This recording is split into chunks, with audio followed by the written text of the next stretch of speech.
Alright, so what's going on, ladies and gentlemen? Today I'm going to show you on how to make an ar-15 assault rifle. So the first thing you're going to need for this is the zip tie variant of the M4A1. Once you get the zip tie variant, you want to strip it naked, so it should look like this. So the first attachment in the muzzle category would be any three of the suppressors. Preferably, I would put the monolithic suppressor. So once you put the monolithic suppressor on, you want to go to the barrel sections of the attachment. You want to put on the FSS 11.5 commando inch barrel. So the commando barrel helps the aim down sight speed by 2 frames, I believe, and it noticeably affects the movement speed. The bullet velocity and recoil control are noticeably affected as well, but that's what you want to put on for the barrel category. So you want to skip the laser and go to optics. There are 3 optics you can choose. You can either choose the Corp Combat Hollow Sight, the 4x Flip Hybrid, or you can go all the way down and choose the PBX Hollow 7 Sight. But for the video today, I'm going to be using the Corp Combat Hollow Sight. So you want to go to the stock category. You want to go to the all the way down to Forged Tac CQS stock. It helps the aim down sight speed by a little bit, and only downside is the aim sensibility. And you don't want any other variant. You want the default stock, and that's it. So once you go down to the default stock, you want to go all the way to the underbarrel attachments section, and you want to go all the way to the two grips you can put on. You can put on the Ranger foregrip or the Operator foregrip. For today's video, I'm going to be choosing the Ranger foregrip. You can choose any Ranger foregrip variant, it doesn't matter, but you want the Ranger foregrip. So you officially made an AR-15.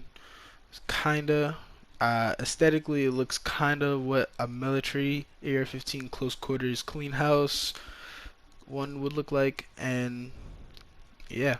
So I'm gonna do some testing, see how the handling is, see how fast this aim down sights, see the recoil, and yeah, so let's get into it. Inbound, lock and load.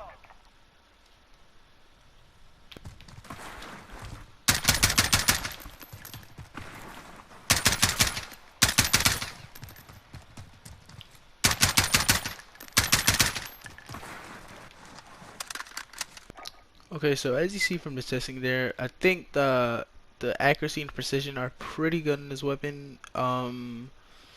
The handling is really good, I believe, and the movement speed is almost as good as the handling. Really good.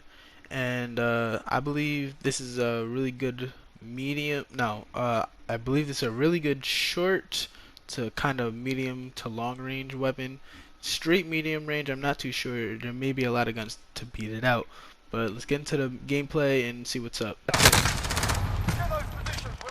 So one thing I forgot to mention is that in order to stay true to the AR-15, you want to put the gun in select fire because the gun in real life is a semi-automatic weapon.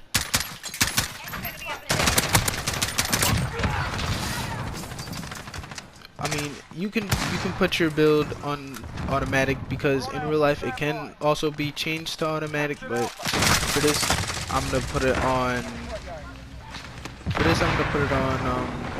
Semi-automatic.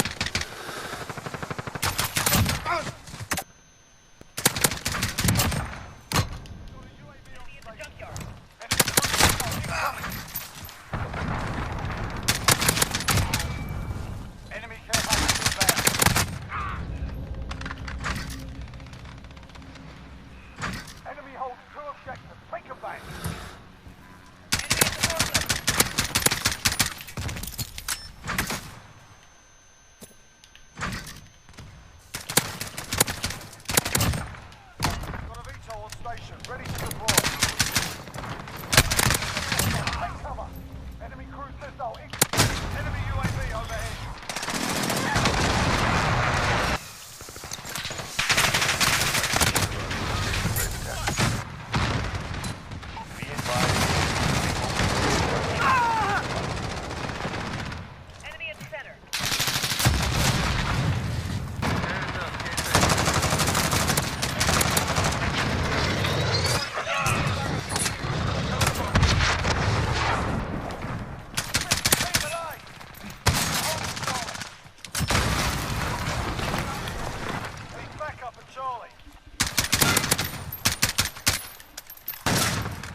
area. Step it up.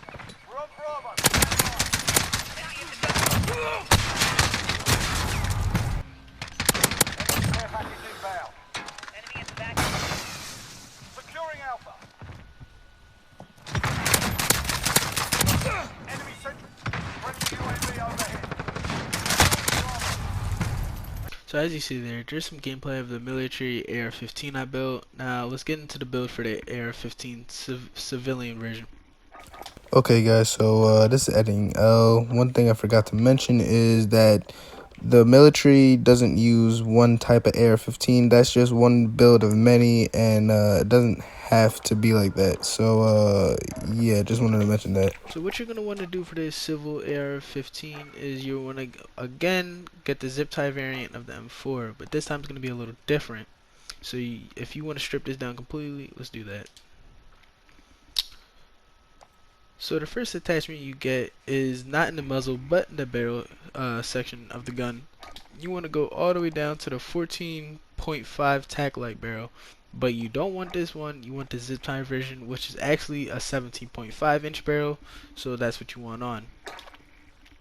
So you also want to pick a sight. I'd recommend any of these three sights right here: the Core Combat Hollow sight, the 4x Flip Hybrid.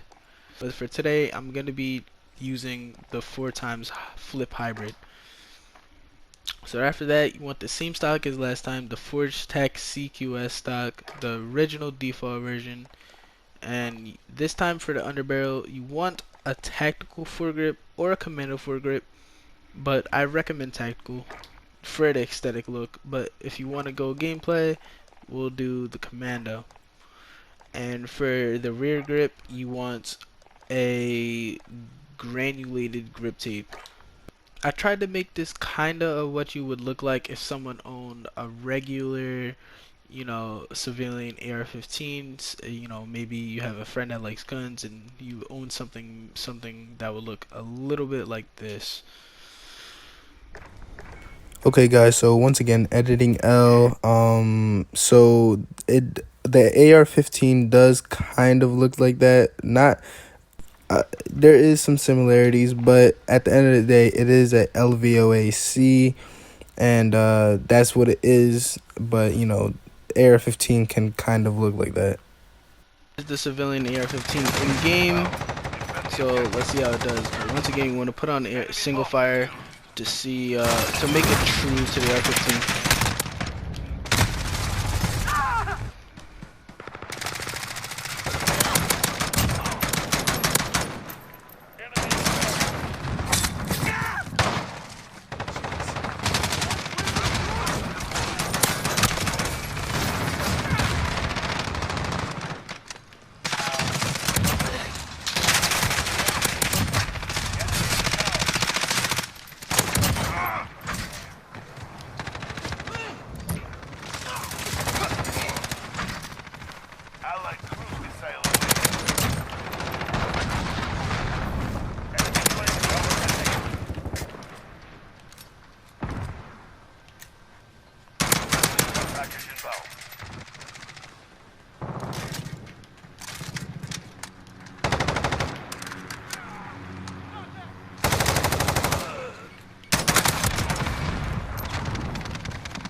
Wilson deployed. Enemy bomb at Alpha. Defuse it.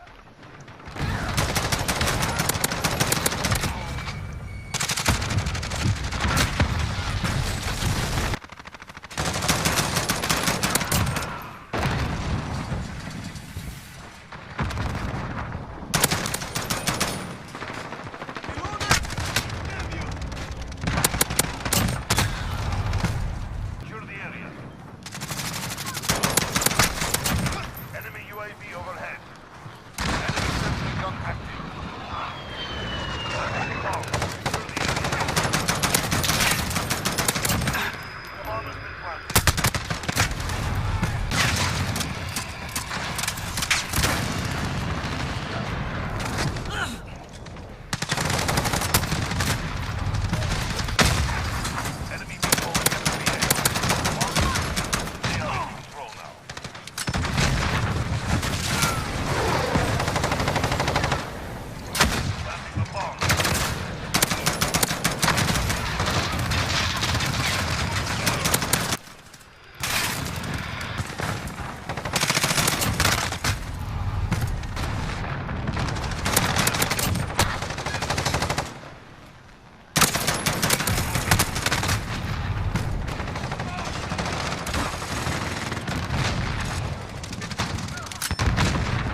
Okay, so there you guys go. The civilian AR-15 and the military AR-15 are pretty good, I'd say, variants of the M4.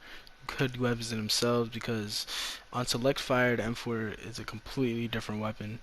Um, the AR-15s do not excel in medium range. That's why I did not do so good in Rust, because it is a medium to short range weapon. It can do well in some situations short range, but mostly it is a long range weapon. But that's about it for the gun review. I think I'll be doing the HK maybe sometime. But that's about it. I hope you guys enjoyed. And I'll see you in the next one.